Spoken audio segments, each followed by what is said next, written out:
معزز سامعین کرام، آپ سن رہے ہیں دیار اردو چینل پر قمر عبد الماجد خان کی کتاب سالوس، سب ہیڈنگ میرا بینک۔ وہ کہنے لگا اسے گولی مار دینی چاہیے تھی، میں اپنے دشمن کو معاف نہیں کرتا، میرا نام ریاض گجر ہے۔ میں نے جواب دیا، میرا دشمن بچ گیا، میرا ارادہ کوئی ایسے مارنے کا نہیں تھا، نہ پہلے سے کوئی پروگرام بنایا تھا، اندر ہی اندر لاوا پک رہا تھا، وہ پھٹ پڑا۔ پھر ریاض گجر نے مجھ سے ہاتھ ملایا، کہنے لگا آ جایا کرو جب تک تم یہاں ہو۔ ایک دن گجر کی ماں اسے ملنے آئی، وہ بڑے ادب سے سر جھکا کر ماں کی باتیں سن رہا تھا۔ میں تھوڑی دور کھڑا اسے دیکھ رہا تھا اور سوچ رہا تھا میری ماں زندہ ہوتی تو اس پر کیا گزرتی، وہ تو میرے سہرے اور دلہن لانے کا خواب بھی نہ دیکھ سکی، کھانستی ہوئی ٹی بی سے مر گئی۔ گجر اور اس کی ماں مطمئن تھے، ان کے چہرے پر کسی قسم کی پریشانی نہیں تھی۔ دوسرے گجر کا احترام بہت تھا، کسی قسم کی سختی نہیں تھی، جیسے اس نے قابل فخر کام کیے ہوں۔ قاتلوں کو بس لوہے کے زیورات پہنا کر رکھا جاتا تھا۔ جس طرف سے وہ گزرتے تھے چھن چھن کی آوازیں آتی تھیں، لوگ گھوم گھوم کر دیکھتے تھے، انہیں گزرنے کے لیے راستہ دیتے تھے، ایک طرف ہو جاتے تھے۔ اس سے مجرموں کے حوصلے اور بلند ہو جاتے ہیں۔ ایک دن ایک سالن کا ڈبہ اور روٹی میرے گھر سے آئی، ایک ہمسایہ شوکت کاظمی دینے آیا تھا۔ اس نے بتایا تمہارا پالتو مرغا تمہارے بغیر اداس ہو گیا تھا، کچھ دنوں سے کھانا پینا چھوڑ دیا تھا، تمہاری یاد میں بیمار ہو گیا، آخر قربان ہو گیا۔ پہلے تو مجھے افسوس ہوا، کھانے کو دل نہیں چاہ رہا تھا، پھر دل کو سمجھایا، کھا لیا اور اپنے جسم کا حصہ بنا لیا۔ جسم میں کچھ توانائی آ گئی۔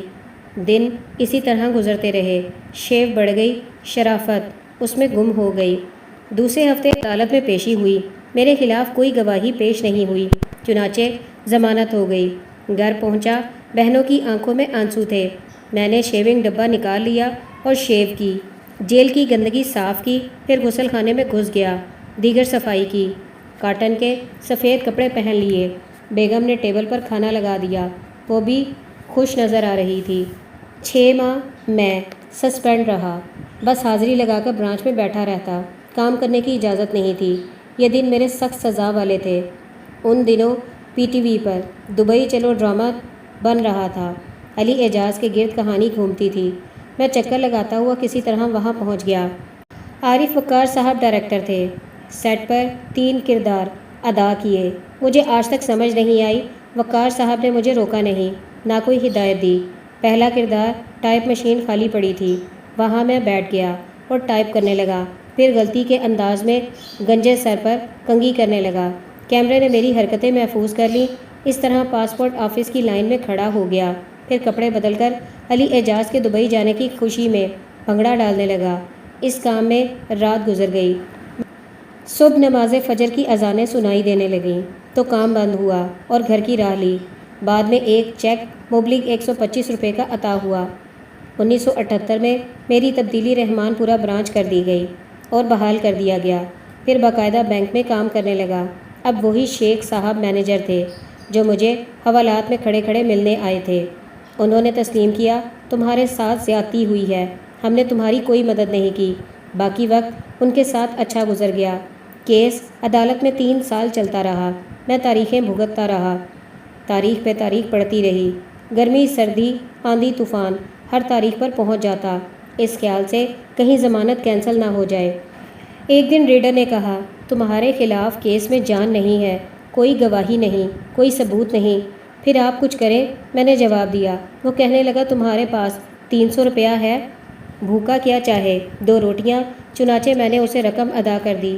اس نے کہا آج کیس خارج کر دیا ہے، اب تمہیں آنے کی ضرورت نہیں۔ یہ سن کر میں اپنے آپ کو ہلکا پھلکا محسوس کرنے لگا اور خوشی خوشی عدالت سے باہر نکل آیا۔ ایسی بات نہیں کہ مجھے عدالتوں کی طرف دوبارہ رخ نہیں کرنا پڑا، اپنے حق کے لیے مجھے اپنوں کا 13 سال سامنا کرنا پڑا، پھر ایک مسئلے میں 3 سال عدالت کے چکر لگانے پڑے۔ بات لمبی ہو جائے گی، اس لیے قلم یہاں روک دیتا ہوں۔ انارکلی دھنی رام روڈ برانچ میں 1984-95 11 سال کا عرصہ اس برانچ میں سخت محنت ایمانداری سے کام کیا۔ بہت ساری یادیں وابستہ ہیں، کچھ کا ذکر کروں گا۔ پاکستان بننے سے پہلے کی عمارت ہے، اس کا تہہ خانہ بہت بڑا ہے، ایک لفٹ تہہ خانے سے اوپر کی منزل کو جاتی تھی۔ ایک اے سی کا پلانٹ لگا ہوا تھا جس کا دروازہ پیچھے کی طرف کھلتا تھا۔ مینیجر کے کمرے کے پیچھے لمبا سا غسل خانہ تھا جس کا دروازہ باہر بھی لگا ہوا تھا تاکہ صفائی کرنے والا ادھر سے آئے۔ چھت پر بڑے بھاری 3 پر والے پنکھے لگے ہوئے تھے جیسے لاہور ریلوے اسٹیشن پر آپ کو اب بھی نظر آتے ہیں۔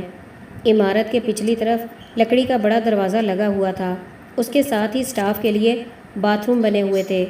اس کے اوپر ایک گارڈ روم بھی بنا ہوا تھا جہاں سے وہ برانچ پر نظر رکھتا تھا۔ اب بہت کچھ بدل گیا تھا۔ تہہ خانے کا ذکر کیا تھا۔ ہندوؤں کے زمانے کے لاکر استعمال میں نہیں آ رہے تھے۔ سنا ہے 1971 کی جنگ میں لاکر حکومت نے خالی کروا لیے، پھر عوام کو نہیں دیے گئے۔ میں تہہ خانے میں کبھی کبھی جاتا، ہر طرف گرد جمی ہوئی تھی اور جالے بھی نظر آتے تھے۔ بڑے بڑے شیشے لگے ہوئے دیکھتا، ان شیشوں میں مجھے کوئی زیورات اور ساڑی میں ملبوس دوشیزہ نظر نہیں آتی تھی۔ میں آگے بڑھتا، وہ غائب ہو جاتی۔ میں سوچتا کیا اس تہہ خانے کی رونقیں بحال نہیں ہو سکتیں؟ ایک دن بینک کے ایگزیکٹو بشیر شاکر تشریف لائے۔ چائے بسکٹ کھانے کے بعد جانے لگے۔ میں نے انہیں تہہ خانہ دیکھنے کا مشورہ دیا اور کہا نیچے بڑے بڑے شیشے لگے ہوئے ہیں، خواتین زیورات پہنتی ہیں۔ چنانچہ وہ میرے ہمراہ نیچے آ گیا۔ کہنے لگا وہ کہاں ہے جو تم کہہ رہے تھے؟ سر مجھے نظر آ رہی ہیں، آپ نہیں دیکھ سکتے۔ وہ ناراض ہوتے ہوئے واپس چلے گئے۔ اس بات کو کچھ دن گزر گئے، پھر چند لائن لکھیں۔ بینک کے بڑے آفیسر برانچ میں تشریف لائے۔ تہہ خانے میں بیکار لا کر پڑے تھے۔ 50 سال سے زائد عرصہ ہو گیا ہے۔ کتنی بدنصیبی ہے، عوام کے لیے انہیں کھول نہیں سکتے۔ امید ہے مذکورہ آفیسر اس کام کو جلد کرائیں گے تاکہ عوام کو سہولت ہو اور بینک کی انکم میں اضافہ ہو۔ اس خبر کو کراچی کے رسالہ بینکاری میں بھیج دیا۔ اگلے ماہ کے شمارے میں وہ شائع ہو گیا۔ مجھے پھر بھی چین نہیں آیا تھا۔ وہ رسالہ لے کر ماڈل ٹاؤن ان کی کوٹھی پہنچ گیا۔ بیل دی، انہوں نے مجھے دیکھا، کہنے لگے تم یہاں بھی پہنچ گئے ہو؟ میں نے رسالہ اور صفحہ نکال کر انہیں پڑھایا۔ وہ چونک گئے۔ میں نے کہا یہ خبر انٹرنیشنل ہو گئی ہے، اب سستی نہیں کرنی، کام کرنا ہے۔ 4 دن بعد کسی کمپنی سے کاریگر بھیج دیے گئے اور لاکر کو چابیاں لگانے کا کام زور و شور سے شروع ہو گیا۔ البتہ انہوں نے پیتل کا کیا ہوا کام اتار لیا اور کام چلا دیا۔ لاکرز زیادہ تھے، چنانچہ دیگر برانچوں میں بھیج دیے گئے اور عوام اس سہولت سے فائدہ اٹھانے لگے۔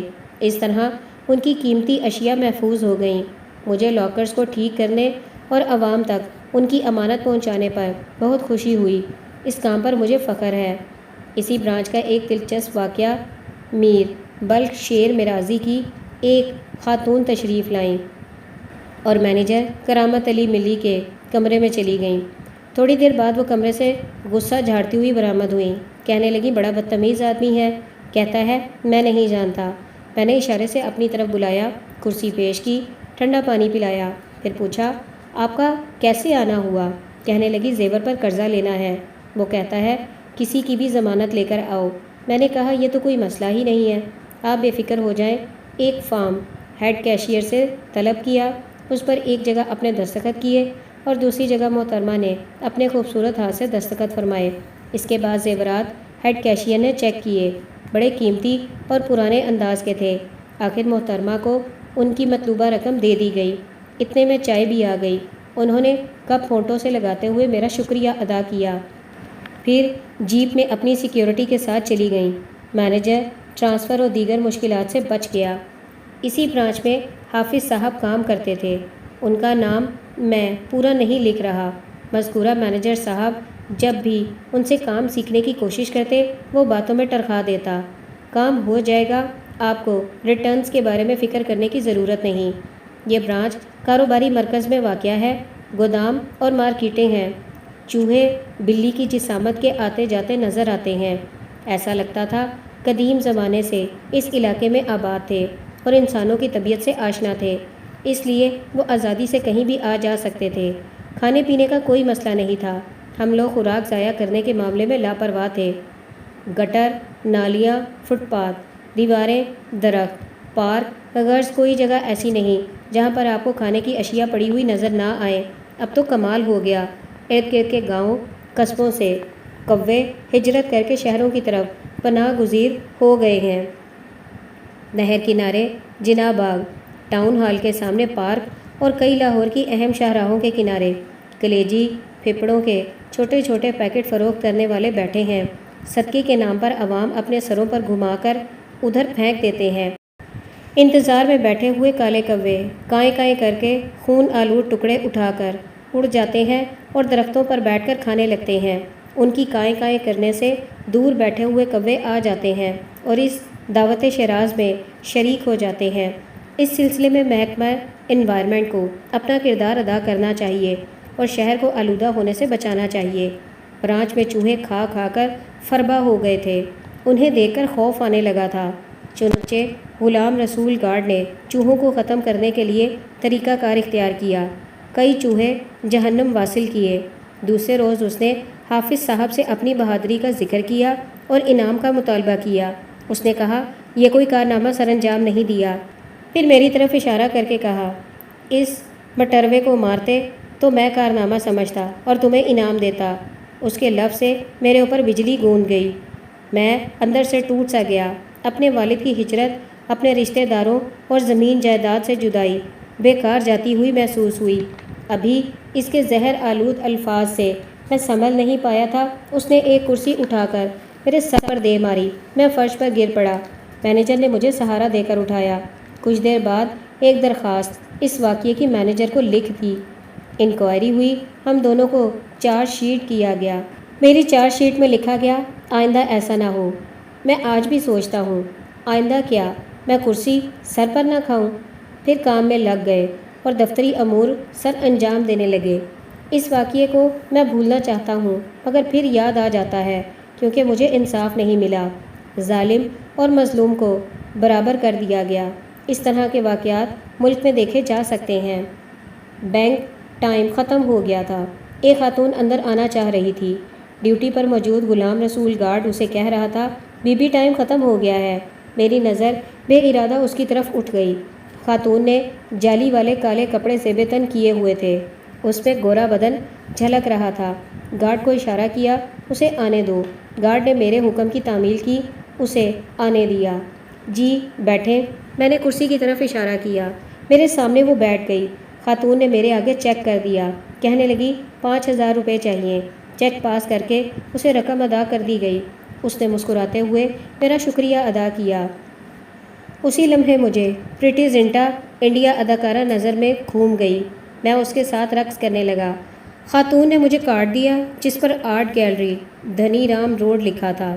اس کارڈ کے پیچھے میں نے تازہ شعر لکھ دیا کام حسینوں کے پلک جھپکتے میں ہو جاتے ہیں، ہم جیسے دیوانے بس دیکھتے رہ جاتے ہیں۔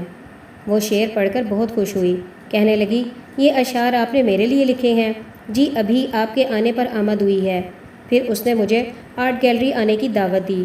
اس طرح دن اچھا گزر گیا۔ کچھ دنوں بعد میرا گیلری کی طرف جانا ہوا۔ نیچے حج ایجنسی کا دفتر تھا۔ اوپر جانے کے لیے ساتھ میں سیڑھیاں تھیں۔ میں ہمت کر کے اوپر چلا گیا۔ میڈم مجھے دیکھ کر بہت خوش ہوئیں۔ چائے پلائی۔ گیلری میں بڑی خوبصورت تصاویر دکھائیں۔ بڑے قیمتی برتن رکھے ہوئے تھے۔ دستکاری کا سامان تھا۔ کافی دنوں تک میرا دوبارہ جانا نہیں ہوا۔ ایک دن اخبار میں پڑھا پولیس نے آرٹ گیلری میں چھاپہ مارا۔ اس معصوم محنتی خاتون کو پکڑ کر لے گئے۔ پھر اس پر سختی کی گئی جسے وہ برداشت نہ کر سکی اور جان کی بازی ہار گئی۔ مجھے بہت دکھ ہوا۔ ظالم سماج نے میری کہانی شروع ہونے سے پہلے ہی ختم کر دی۔